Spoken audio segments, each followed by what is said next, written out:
अगर पिछले 12 महीनों की कमाई को देखें तो पी अनुपात 135 के आसपास है, जो देखने में बहुत महंगा लगता है। लेकिन अगर कंपनी इसी तरह ग्रो करती रही तो आने वाले समय की कमाई के हिसाब से फॉरवर्ड पीई लगभग 75 पर आ जाता है।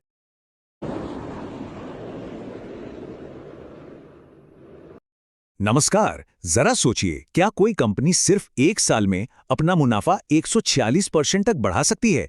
आज हम नेटवेब टेक्नोलॉजीज के ऐसे ही हैरान कर देने वाले नतीजों को समझने जा रहे हैं, जिन्होंने मार्केट में एक नई बहस छेड़ दी है। चलिए, आगे बढ़ने से पहले एक जरूरी बात साफ कर लेते हैं। यह पूरी बातचीत सिर्फ जानकारी और सीखने के मकसद से है। इसे किसी भी तरह से खरीदने या बेचने की सलाह बिल्कुल न समझें, क्योंकि हम सेबी रजिस्टर्ड सलाहकार नहीं हैं। तो सबसे बड़ा सवाल यही है, आखिर ये हुआ कैसे? एक कंपनी सिर्फ एक साल के अंदर अपने प्रॉफिट को 146% तक कैसे उछाल सकती है? इस जबरदस्त ग्रोथ के पीछे क्या राज हैं? चलिए इसे डिकोड करते हैं। सबसे पहले जरा इस नंबर को देखिए।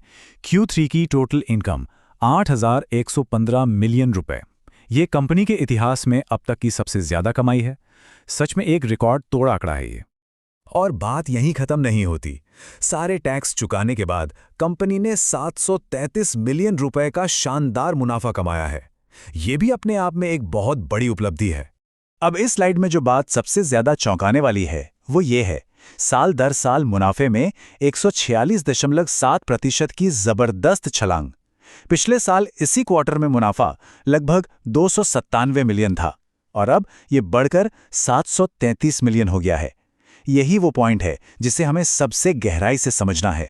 तो इस कमाल की ग्रोथ के पीछे की वजह क्या है? इसका जवाब सिर्फ एक चीज में छिपा है, एक ऐसी चीज जिसने इस कंपनी के लिए पूरा गेम ही बदल दिया। इस चार्ट में देखिए, यही कहानी का सबसे बड़ा ट्विस्ट है। इस क्वार्टर की कुल कमाई का 55% हिस्सा, मतलब आधे से भी ज्यादा, सिर्फ और सिर्फ एक बड़े स्ट्रेटेजिक ऑर्डर से आया है। इस एक ऑर्डर की कीमत लगभग 4,504 मिलियन रुपए थी। ये ऑर्डर सिर्फ पैसों के मामले में ही बड़ा नहीं है। मैनेजमेंट के मुताबिक ये राष्ट्रीय महत्व का प्रोजेक्ट है, जो भारत के एआई इंफ्रास्ट्रक्चर को और मजबूत बनाएगा। ये मेक इन इंडिया की सफलता का एक बड़ा सबूत है और ये भी साबित करता है कि नेटवेब बड़े सरकारी कॉन्ट्रैक्ट्स को हैंडल करने की पूरी क्षमता रखती है। जब भी कोई कंपनी इतनी तेजी से भागती है तो हम सबके मन में एक ही सवाल आता है कि क्या स्टॉक अब बहुत ज्यादा महंगा हो गया है? चलिए इसके वैल्यूएशन को समझने की कोशिश करते हैं। यहां हमें दो अलग अलग तस्वीरें दिखती हैं। अगर पिछले 12 महीनों की कमाई को देखें तो पी अनुपात 135 के आसपास है, जो देखने में बहुत महंगा लगता है। लेकिन अगर कंपनी इसी तरह ग्रो करती रही तो आने वाले समय की कमाई के हिसाब से फॉरवर्ड पीई लगभग 75 पर आ जाता है, जो थोड़ा जायज लग सकता है। इस ऊंचे वैल्यूएशन को समझने के लिए हमें स्कैरसिटी प्रीमियम के कॉन्सेप्ट को समझना होगा। इसका सीधा सा मतलब है कि जब बाजार में किसी चीज के बहुत कम विकल्प होते हैं तो लोग उसके लिए ज्यादा कीमत चुकाने को तैयार हो जाते हैं। तो नेटवेब को यह खास प्रीमियम क्यों मिल रहा है? देखिए, इसके 4 मुख्य कारण हैं। पहला, ये भारत में एनवीडिया का एक बड़ा पार्टनर है। दूसरा, ये एक डायरेक्ट एआई कंपनी है जिसका 64% रेवेन्यू एआई सिस्टम से आता है।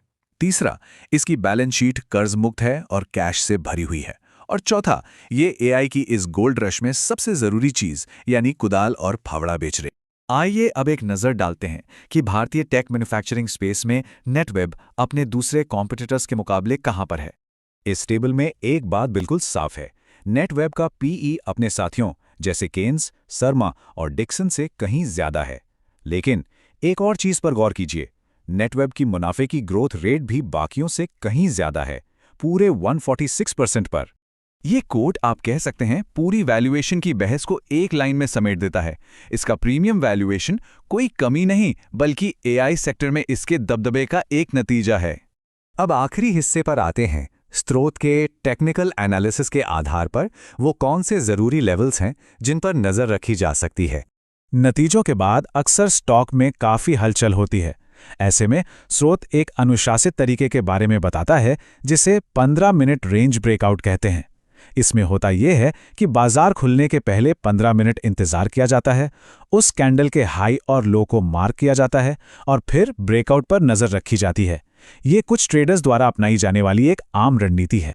स्रोत के अनुसार कुछ जरूरी टेक्निकल लेवल्स हैं ऊपर की तरफ 3,500 रुपये एक रेजिस्टेंस है।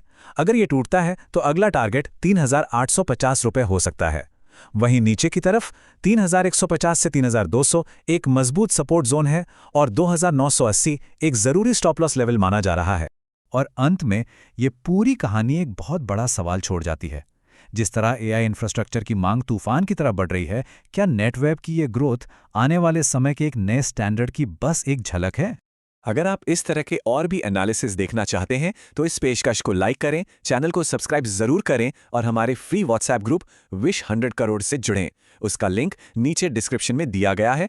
अगर किसी भी स्टॉक को लेकर आपके मन में कोई सवाल है तो उसे नीचे कमेंट सेक्शन में जरूर पूछिए। हमारी टीम जल्द से जल्द उसका जवाब देने की पूरी कोशिश करेगी। और हमेशा याद रखें, अनुशासन के साथ ट्रेड करें। धन्यवाद।